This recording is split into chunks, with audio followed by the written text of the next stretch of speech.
네, 안녕하세요. 오늘도 행복한 하루 보내셨나요? 제가 아스트라제네카 맞고서 약간 눈이 잘 보이지가 않더라고요. 약간 뭔가 이렇게 끼어있는 듯한 느낌이어서 책을 읽는데 자꾸 잘 보이지가 않아서 음, 며칠 읽지를 못했어요. 지금도 약간은 눈이 안 보이긴 하는데요. 그래도 오랜만에 읽어볼까 합니다. 법정 스님이 스스로 행복하라에 누가 복을 주고 벌을 주는가. 산 위에는 어느새 가을이 물들기 시작했다. 이제는 개울물 소리도 차갑게 들린다. 산 그늘에도 냉기가 배어있다. 자연의 빛과 소리는 계절에 따라 그 양상이 달라진다. 그 안에 사는 사람들도 삶의 모습과 생각이 달라질 법하다. 계절이 바뀌어도 우리들의 삶에 전혀 변화가 없다면 계절과 우리는 무연한 것이 되고 만다. 살아있는 모든 생명체는 굳어있는 것이 하나도 없다. 굳어있다면 그건 이미 숨이 멎어버린 상태이다. 살아있다는 것은 곧 움직임이요 꿈틀거림이며 순간순간 새로운 탄생을 뜻한다. 또 계절이 바뀔 때 살아있는 것들마다 옷을 갈아입는 것은 삶의 지혜다. 지나온 삶의 자취를 되돌아보는 것도 단순한 회상이 아니라 어떻게 살아왔는지 스스로의 물음이다. 이 또한 삶의 지혜가 아닐 수 없다. 지금 내 곁에 그 편지가 없어 상세한 것은 다 기억할 수 없지만 사연은 대강 이런 것이었다. 시댁이 거의 기독교를 믿는 집안인데 요즘에 와서 남편이 하는 사업이 잘 안 되는 것은 아내인 자신이 불교를 믿기 때문이라고 시누이들이 자꾸 압력을 가해와 어떻게 했으면 좋을지 마음의 갈등이 생긴다는 것이다. 이와 비슷한 이야기를 덜어 듣는데 이런 기회에 어떤 것이 진짜 종교이고 종교의 본질이 무엇인지를 내 나름대로 밝혀보고 싶다. 만약 이 세상에 오로지 하나의 종교만 있다고 가정해보라. 상상만으로도 얼마나 숨막히고 그 독선의 냄새 또한 얼마나 역겨울 것인가. 그것은 마치 평생을 두고 똑같은 음식만 먹어야 한다는 것과 같다. 어떤 것이 신이고 진리인지 누구에게 물어볼 것도 없이 맑은 제 정신으로 스스로 물어보라. 분노하고 질투하고 또 벌주는 것이 신인가? 오로지 자기만을 섬기고 남은 섬기지 말라고 하는 것이 신이요 창조주인가? 단 하나의 신만 있어야 하고 단 한 권의 성서와 한 명의 구세주만 있으란 법이 이 세상 어디에 있는가? 이것은 얼마나 옹졸하고 독선적이고 추하고 비인간적인 생각인가? 수많은 신이 있다고 해서 문제될 게 무엇인가? 많은 신이 존재할 때 세상은 보다 풍요로워질 것이다. 무엇 때문에 단 하나의 신한테만 매달려야 한단 말인가? 종교와 신앙을 남녀간의 사랑과 혼동하지 말아야 한다. 인류 역사가 시작된 이래 종교의 이름 아래 무고한 사람들에게 얼마나 잔인한 행위가 저질러졌는지 한번 되돌아볼 일이다. 수천만의 선량한 사람들이 학살당했고 수많은 사람들이 산채로 불태워졌다. 그 어떤 종교나 종파를 물을 것 없이 종교가 일단 조직화되고 제도화되면 그 순간부터 딱딱하게 굳어져 종교 본연의 생명력을 상실하고 만다.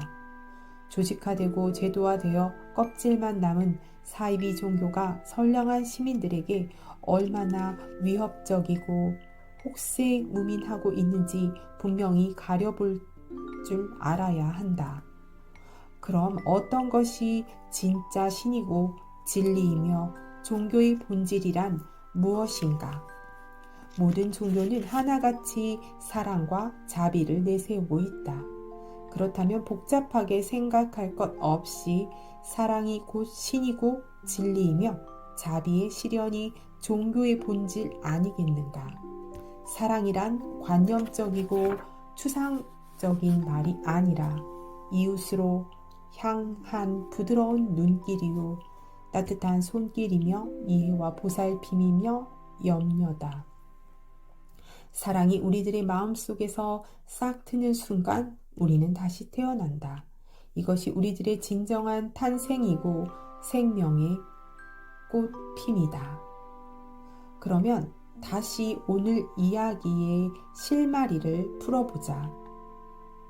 남편의 사업이 잘 안 되는 원인이 아내가 다른 종교를 믿기 때문이란 말이 온전한 소리인가?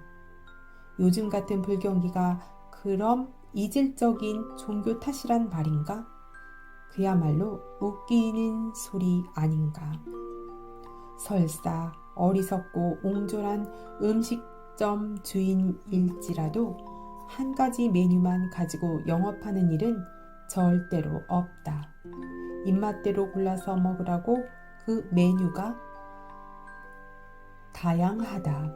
하물며 사랑과 자비를 내세우고 영혼을 구제한다는 종교 집단에서 사랑과 자비를 등지는 독선적이고 배타적인 짓을 하고 있다면 그 종교 집단은 이미 생명력을 잃어버린 빈 껍데기다.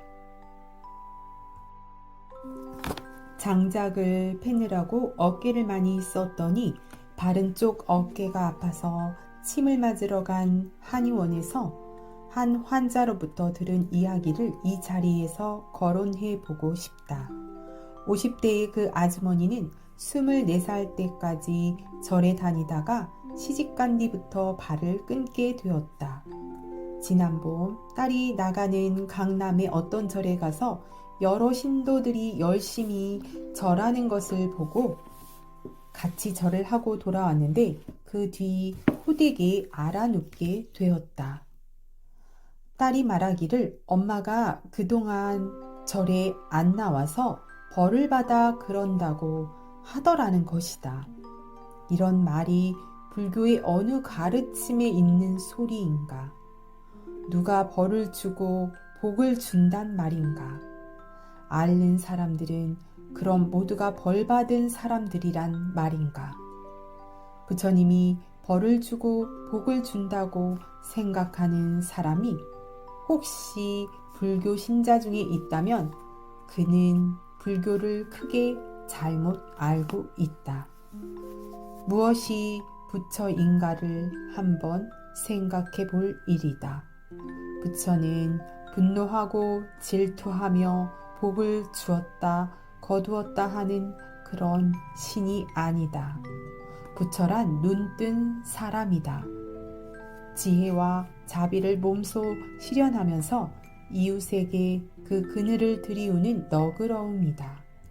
신앙이나 진리는 누구에게서 배우는 것이 아니라 스스로 겪어서 체험하는 것이다. 그렇기 때문에 신앙과 진리는 항상 개인적인 영역이다. 진리는 우리들 존재의 가장 깊은 곳, 아무도 넘어다 볼 수 없는 곳에서 은밀히 체험된다. 모든 살아있는 생명체는 끝없이 움직이고 흐른다. 그 움직임과 흐름이 멎을 때 거기 서리가 내리고 죽음이 찾아온다. 이런 살아있는 생명체에 누가 복을 주고 벌을 주는지 스스로 물어보라. 그 물음 속에 답이 들어있다. 네, 저도 불교를 잘은 모릅니다. 그래서 이렇게 불교에 관한 책을 읽고 있는데요. 보통 사람들이 이렇게 잘못 알고 있는 것들이 많은 것 같아요. 저 또한 더 그렇고요. 그래서 부처란 눈뜬 사람이다. 지혜와 자비를 몸소 실현하면서 이웃에게 그 그늘을 들이우는 너그러움이다. 네. 좀 실천하기는 어려운 부분도 있겠지만 깊은 뜻이 담겨 있는 것 같습니다. 네, 오늘도 고생 많으셨습니다. 편안한 하루 되시기 바랍니다. 감사합니다.